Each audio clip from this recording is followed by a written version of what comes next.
Hi, my name's David Casswell. I'm Vicar of Clifton in York, and I'm also one of the chairs of One Voice York. And these videos are really to encourage you and stimulate you to be getting involved in mission.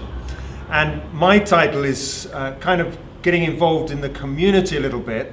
And what I want to do is just talk about two things that we've done. And I'm not really saying you've got to do the same. What I'm saying is I hope these are going to inspire you to have a look at what you could be doing in creative and practical ways. And the first thing that we got involved with was an alleyway in Clifton. And what happened was this: there was a ward meeting. The police were there, the council were there, and some of the members of the church were there as well. And there was an alleyway, I think it was actually nicknamed something like Death Row or something like that. It was a really depressing alleyway, and it was full of rubbish and also graffiti and all that sort of thing. And in this meeting, the parishioner folk from the parish were moaning at the police and moaning at the council and saying, you ought to be doing something.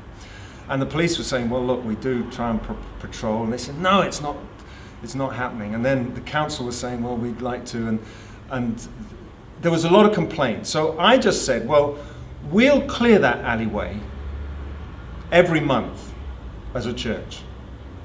Now, I hadn't planned that. I didn't know it was coming up, but I thought we could do that. That's something we could do. And we've been doing that for about 4 years now. But the point was this: it changed the whole atmosphere in the meeting. We weren't particularly looking for that work, but I reckoned if I can't get some people to clean an alleyway once a month, we might as well go home. Now, the interesting thing was that this was a nagging thing in the community. With it's a funny alleyway. It's quite long. It's almost 500-600 meters or something like that, and it's got a kink in the middle. So people would hide in that kink. They'd be doing drugs, doing sex. In fact, last time we were out there, we found bags of human excrement in plastic bags. I mean, it's a horrible sort of place. But, and it caused a lot of fear for people. So what we were aiming to do was try and take away that fear. And as I said, we've been clearing that for about 4 years. We just go out on a Saturday morning. It's 1 hour of litter picking, and there are some people, of course, who really love to do that, and it's fun. And also, as we're doing it, people ask us, well, what are you doing? In fact, when we started it, one of the shopkeepers there said to us, no, you shouldn't be doing this. You shouldn't. It should be the council. We said, look, we're choosing to do it. We're volunteering to do it because we want to change the atmosphere here. The council came on board with us. They said, well, we'll provide the litter picking stuff. We'll provide you bags. We'll provide you gloves. We'll provide you stuff to take the graffiti away. In fact, in the end, they said health and safety, we'll have to do it. But they came and did it. The police, on the first time we did it, they came down. There were about 3 or 4 policemen there, and they were helping clear up the rubbish. And they've been at other times as well. So what I'm just saying to you is, it might be that you have an area in your patch that you could do something that has much more ramifications than the particular event. But you can get out there in the community and people notice. Even we were out just the other week. In fact, the pictures you may have seen are after we've cleaned it up. And people saying, oh, council should be doing that. And we say, well, we'd like to do it. And it's just something that the church is saying we're getting into this community. So that's the first idea. The second is a little bit more zany. And it's what we call the Easter Rock. And again, I'm not saying I want you to do this, but you may want to do this. We try and get out into our community in different ways. We have a free mini mag that we put out to as many homes as we can deliver. We try and do some visiting, and we try and unlock the doors of cynicism. But we heard of an idea of a guy down south who painted little stones at Christmas time, just pebbles, really, big pebbles. And he painted them with swaddling bands and a little baby face, put them on some straw and left them in places like supermarkets and in the parks and that sort of thing. And all anonymously. It was just a kind of Christmas gift. And I thought, that sounds really fun. And so I told our congregation and showed them a picture. And a woman who never has visions and would say, I don't have visions, had a vision.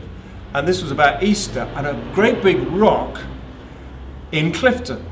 So we thought, great, we've had a vision, let's do it. And then we thought, well, what are we going to do? So we made this rock, which is about this high, and took it down into Clifton. And what we'd reckon was this. We'd say to people, if you like to sign this rock, we'll pray for you at that church on Sunday. And we didn't know what reaction we would get. We also had a little card just explaining what we were doing. We found this was the most easy way to relate to people. Because the young people said, oh yeah, I'll tag this rock, you know. And older people said, oh yeah, I'll write my name. And can I just say that this person's got cancer? So we'd start into a little conversation. And they'll be telling us about things that are happening in their lives. But we never found something that the young people, as well as the older people, felt engaged in. There's a guy who walks past our church, long hair, he's a real sort of rock star type guy, and never looks at us at all. He came to this rock and said, what's this? And we told him, he signed up. We talked about the record he was making and all that sort of thing. Actually, the following year, completely blanked us. But the point is that it was an opportunity for people to relate. And some of our folk could get out on the street as well. One or two said, I'll try that with you. And they said, oh, isn't this easy? People like it. So that's the two things I'm saying. Don't do what we've done, but have a think, Lord, what could we do in our area that can just have a key into this cynicism that's around? And sometimes the zany things are easier for people to relate to. Sometimes it's the odd things that just enable you to have a conversation that you can't if you're just regular trying to get it over to them. So I hope that blesses you. I hope it gives you ideas, and I'd be really glad to hear of your ideas because we love to grab things from different places. Thank you.